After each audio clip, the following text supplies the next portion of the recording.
خوش نصیب چرواہا ابو معذورہ ابھی نو عمر تھا، مسیں بھی نہیں بھیگی تھی، اس کی آواز بہت خوبصورت تھی۔ وہ مکے کا باسی تھا اور مکہ فتح ہو چکا تھا، مگر اب بھی وہ اسلام کی نعمت سے محروم تھا۔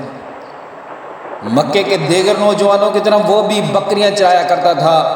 ایک دن اپنے دوستوں کے ساتھ بکریاں چراتا ہوا ایک وادی سے گزر رہا تھا۔ ادھر اللہ کے رسول صلی اللہ علیہ وسلم بھی کسی جنگ میں شرکت کے لیے وہاں سے گزر رہے تھے۔ ایک وادی میں پڑاؤ ڈالا تھا، ظہر کی نماز کا وقت ہوا جا رہا تھا۔ حضرت بلال رضی اللہ تعالیٰ عنہ کھڑے ہوئے اور بلند آواز سے اذان دینا شروع کر دی۔ حضرت بلال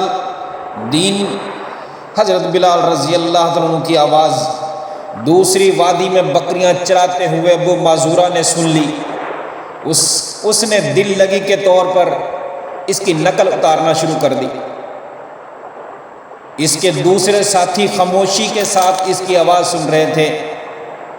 بلال اذان دیتے رہے اور ابو معذورہ اس کی نقل اتارتے رہے، مگر آواز غضب کی تھی۔ پھر ابو معذورہ کی قسمت جاگ اٹھی، اس کی خوبصورت آواز کو سرور کائنات نے سماعت فرمایا۔ جس طرح حضرت بلال رضی اللہ عنہ بلند آواز میں اذان دے رہے تھے، ابو معذورہ یہ بھی بلند آواز میں اس کی نقل اتار رہا تھا، مذاق کے انداز میں۔ اذان ختم ہوئی، حضرت علی اور حضرت زبیر رضی اللہ تعالیٰ عنہم کو حکم دیا کہ اس اذان دینے والوں کو لے کے آئیں۔ وہ پہاڑ کے پیچھے گئے، وہ بکریاں چرانے والے جتنے نوجوان تھے سب کو پکڑ کر نبی کریم صلی اللہ علیہ وسلم کے پاس لے آئے۔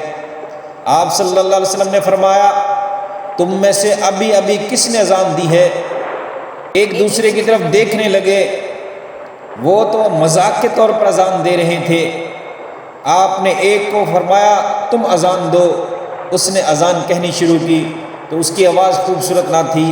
اب دوسرے کو اشارہ ہوا، اس کی بھی آواز خوبصورت نہ تھی، اور آخر کار ابو معذورہ کو اشارہ ہوا کہ آپ کی آواز کہ وہ دوبارہ اذان کہیں۔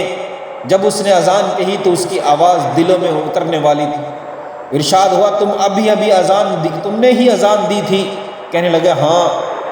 اب اللہ کے رسول صلی اللہ علیہ وسلم نے اپنے دست مبارک کو آگے بڑھایا، ابو معذورہ کا عمامہ اتارا، اس کے سر پر دست مبارک پھیرا اور دعا فرمائی، اللہم بارک فیہ وہدی الی الاسلام، اے اللہ اس بچے میں برکت اور اسلام کی ہدایت عطا فرما دے۔